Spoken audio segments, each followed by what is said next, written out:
y que tiene que ver con el proyecto de ley de aborto que se anunció durante este fin de semana por parte del Ejecutivo.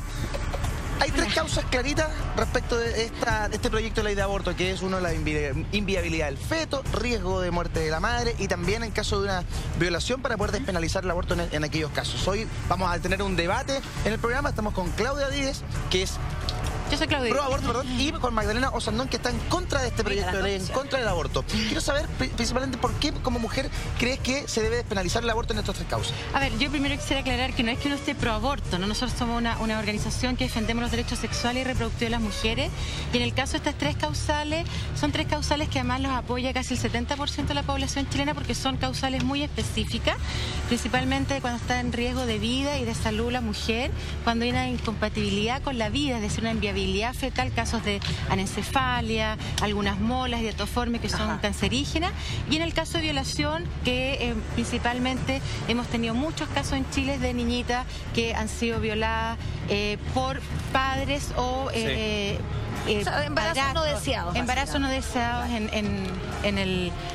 digamos, en sus cuerpos. Y además que es muy complejo porque son situaciones de mucha vulnerabilidad, y esta idea que los hogares tienen que ser cuidadores, digamos, de los niños, de las niñas. Lo que hemos visto en Chile es que es uno de los países con más maltrato y con más violencia sexual, incluso en América Latina. Magdalena, ¿es un argumento real que la mayoría de los chilenos piense que esto se debe despenalizar? Es que habría que distinguir varias cosas, porque a veces entendemos distintas cosas por despenalizar, ¿eh? Y seguramente en esos casos más trágicos, más graves, si una mujer llega a abortar, en general vamos a estar todos de acuerdo en que no tiene que ir a la cárcel.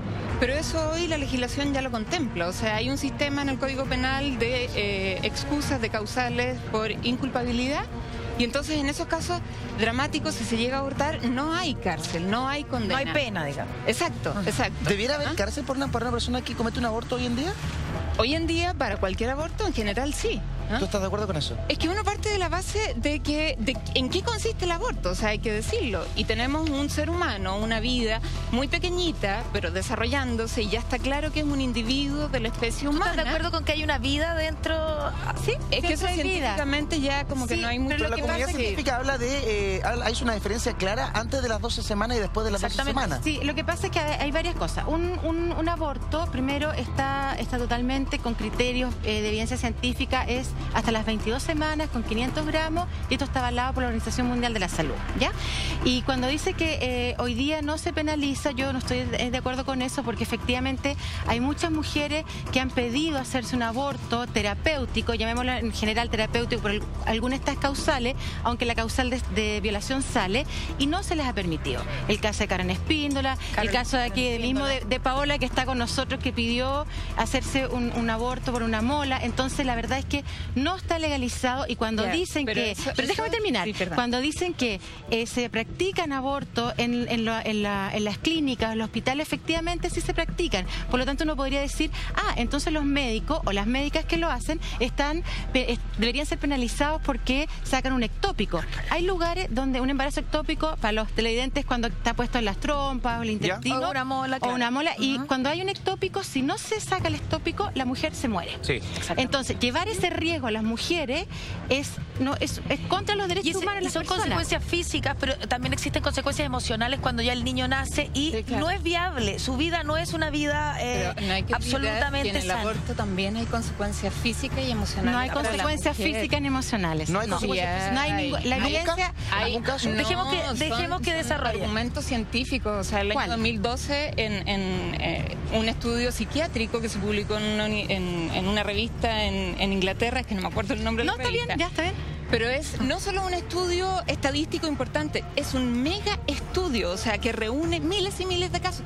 No son como esos en que han entrevistado 5 personas, que bueno, y en esa multitud de casos se ve cómo aumenta la angustia, el riesgo de suicidio, la depresión, además los partos prematuros. O sea, la mujer quizás, bueno, todo aborto, al ser una intervención quirúrgica, implica un riesgo. Sí, claro. Los abortos no se hacen con intervenciones quirúrgicas, los abortos se pueden hacer con un medicamento o con la MEU. Planteando ahora en general sí, porque se pueden hacer una cosa es medicamento. Pero en general... Con misoprostol y con mifepristona. Sí, pero si tú planteas un plazo que ya no es ni siquiera 12 semanas, es 18, o incluso en dos causales que se plantean en la ley, sin plazo. El caso de Karen Espíndola fue bien dramático porque ella pidió un aborto terapéutico y en esos momentos no fue oída. La guagua nació, ella tuvo un desarrollo, un vínculo afectivo con esta criatura, veía cómo sufría, como su vida no era una vida normal.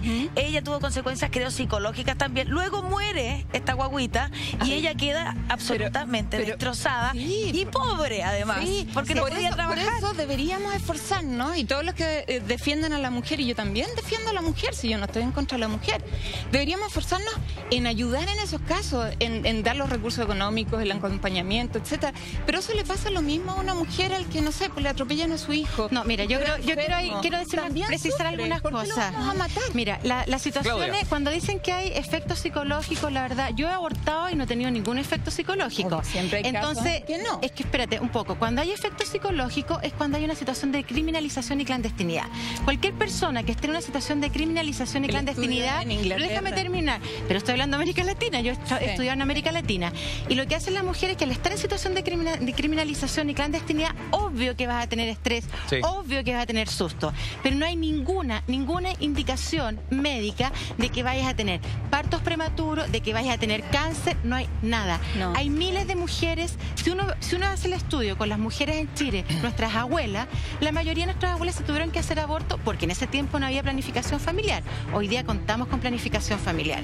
Y solamente para decir una cosa, el proyecto de aborto por 3 causales incluye la objeción de conciencia, que es un tema que ha estado estos días, incluye el acompañamiento y por lo tanto es un proyecto que es voluntario, no se va a obligar a ninguna mujer a abortar. Cada una elige. Una tremenda cantidad de derechistas y que ha tenido tremendas reacciones también de personalidades como el rector de la Universidad Católica, lo que está pasando con los centros clínicos de la Universidad de los Andes también. Magdalena, ¿por qué no debe despenalizarse el aborto en Chile? A ver, lo que yo te decía, una cosa es solo despenalizar y quitar la pena, que respecto de la mujer en general así tiene que ser. Pero yo creo que no debe porque jurídicamente es muy contradictorio con principios básicos, como de respeto de la persona humana, del ser humano. O sea, es verdad que alguien me va a decir, no, antes de nacer no es persona. Pero eso es como una trampa. O sea, si empezamos a decir que hay algunos seres humanos que son personas y tienen derechos, y otros seres humanos que por su menor desarrollo no son personas y no somos derechos, o sea, toda la teoría de los derechos humanos la tiramos al tacho de la basura. Claro, hay sociedades... Porque después podemos empezar a decidir mayoritariamente, democráticamente, mire, ¿sabe qué? No sé, hay una ola de nazismo aquí, decimos, porque los judíos no son como nosotros, porque son... Y es que estamos destruyendo las bases de lo que es humanos. Reconocer donde hay un ser humano, necesariamente hay derecho a que se le reconozca su personalidad y todos los derechos demás que trae. Claudia, ¿por qué sí, para cerrar? Es una forma de mirar el derecho, como todas las ciencias, digamos, hay distintas interpretaciones.